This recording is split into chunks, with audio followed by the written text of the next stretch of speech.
Inspiring interviews with today's top landlords. This is the Rental Income Podcast. And now, Dan Lane. Joining me on the podcast today from Washington, D.C. is Josh Rosenthal. And Josh has kind of a different way that he's going about building his portfolio. A lot of the guests that we've had on the show are really concerned with cash flow, and they're looking to put actual cash in their pocket every month. Where Josh is taking more of a long-term perspective, trying to build out his portfolio and hopefully sometime down the road be able to cash out at a big gain. Josh, welcome to the show. Before we get into your story, why don't you tell us how you got started in real estate? Well, first, thank you for having me here. Sure. Many years ago, I felt that I needed to diversify my portfolio. It was right about the time of the dot-com boom and bust, and I realized that while I was working in technology, I needed to not also be investing in technology. So something that I understood was real estate.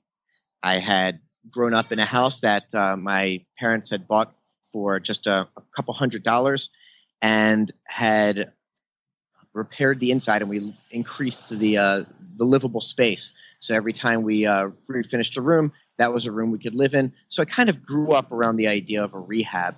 Mm-hmm. And to diversify, I took the money that I would earn in tech, and I would go and start to invest it in real estate due to the time horizon I had for those investments. Okay.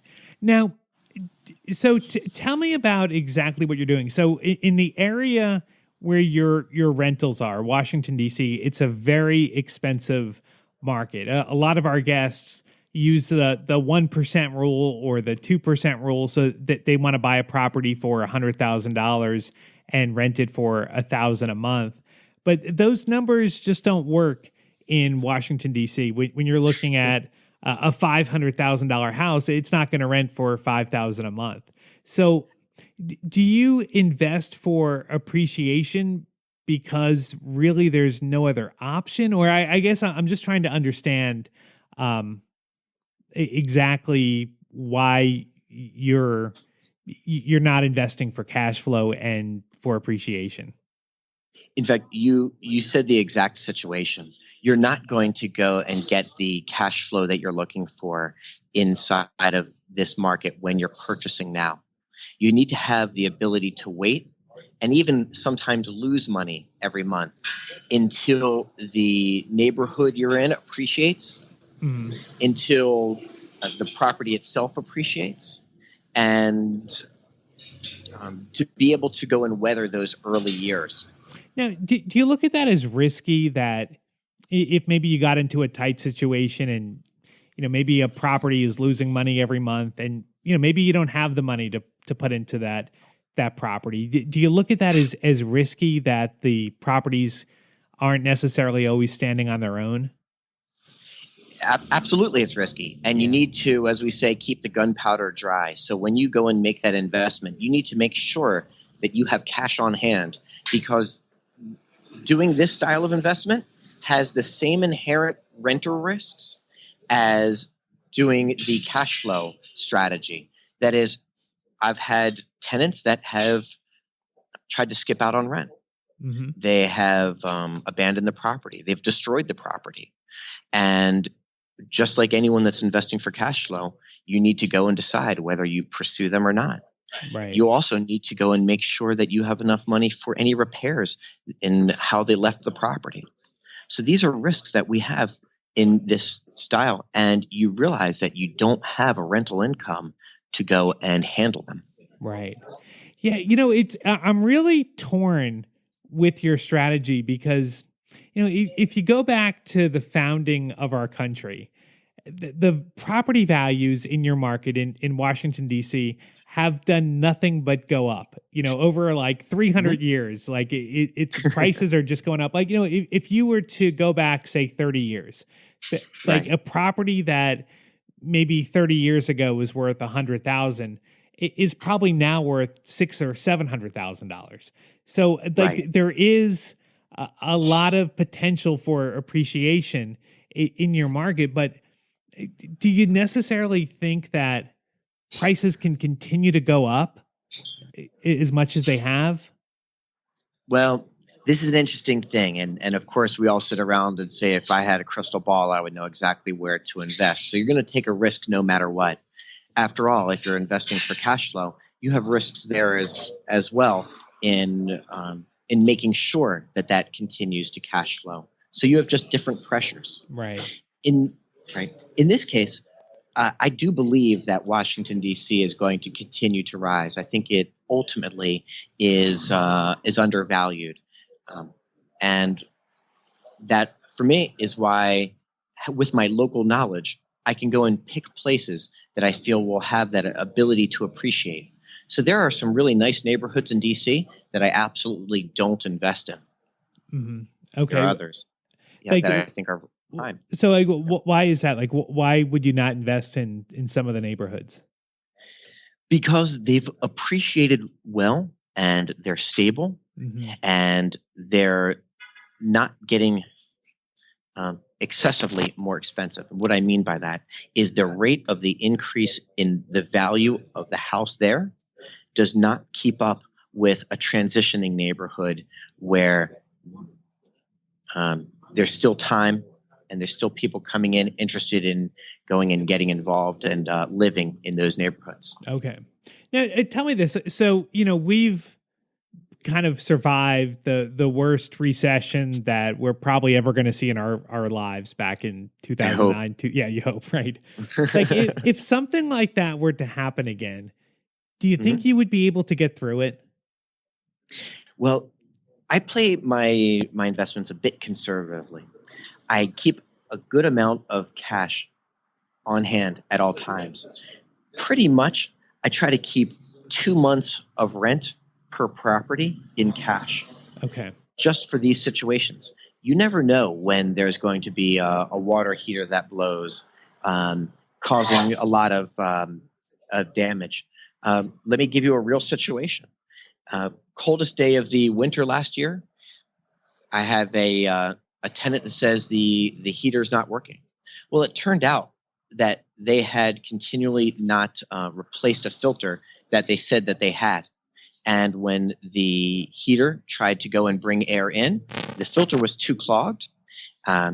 Because it was too clogged, the heater could not heat get enough air in to heat, and it turned off. Oh, that caused the pipe to freeze. That frozen pipe caused a burst pipe, which then ended up damaging the property. So in that situation, whether it's the tenant's fault or not, I need to have the cash ready to handle that. Right. Yeah, I mean that's definitely a worst case scenario. Did you have to replace the entire HVAC unit after that, or okay? That I was very, very lucky with. It had turned itself off. So basically, for the HVAC, all I needed to do was replace that filter and turn it back on. Okay. Now the pipe, I needed to go and bring a plumber in there and make sure that that everything was okay and that there were no additional leaks. And then, of course, repair drywall and anything else that had been damaged. Now, tell me about your strategy when you were first getting started. Now, when you were first getting started, you were renting out houses by the rooms, and you've since moved away from that. But tell me about how you were trying to juice your returns a little bit back in the early days. Sure. Well, I was a bit more aggressive, and I was definitely looking for ways to mitigate my risk and by increasing my profits. So what I did is in DC, we have a popular way of living, which we call group houses. That is, one person will go and collect all of the rent from the people in the other rooms and then go and pay that to the landlord. Or other people in the houses going and paying directly to that landlord. Both models. So I created this exactly. That is, I went and got other roommates and I rented them rooms, and their rent reduced what I would pay for my own rent. Okay. So therefore, I was able to go in and increase that cash flow and reduce my own housing costs. On the flip side, I had to live with my renters. Right. Okay. And so at some point, you you moved out of that property and you had a house manager that was basically running the property for you? That's right. Okay. I switched and used the model where I rented to one person, and that person had the roommates. I did that to make sure that I was complying with all of the rental laws in DC. Now, how does that work? So if you're going to rent the house for, say, $1,000 a month, and you've got 4 people paying $250, is the house manager paying $250 also, or do you give him a little bit of a discount because he's managing the house? So he or she can manage it however they see fit. What I try to do is I try to set them up for success in that we say, well, you could go and rent that room for $250, but you could also rent that room for $300. And therefore, when you have 3 of those rooms rented at $300, you just reduced your monthly rent by $150. Okay.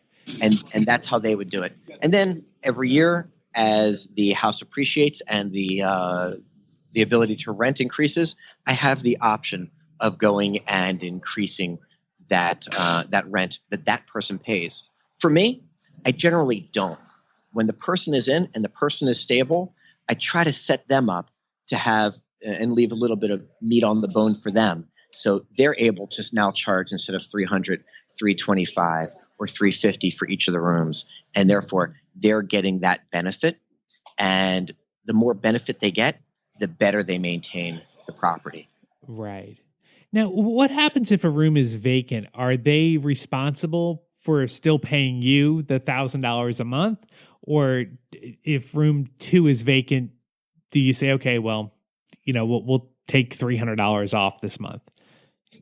No, the rent is the rent. Okay. And so I work with them. I give them ways that they can better find people. I might even give them the copy that they might use to go and place an ad on Craigslist or some other service.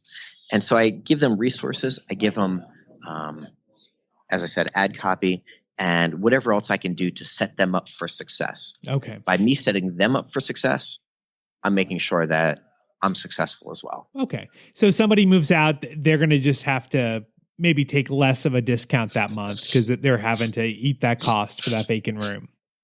So how I try to coach them through that situation is to say, have a great relationship with the people you're renting to. Get an idea, hopefully 3 months out, that that you want to leave. And also, one thing that I do when I was living with the people that I was renting to was I would say, hey, there is no fee for you to break your lease. No fee. As long as you replace yourself. So, of course, that person is going to have to go and do a quick background check, and that might cost money for me to go and get a report done on them. But that's a small amount of money. Right.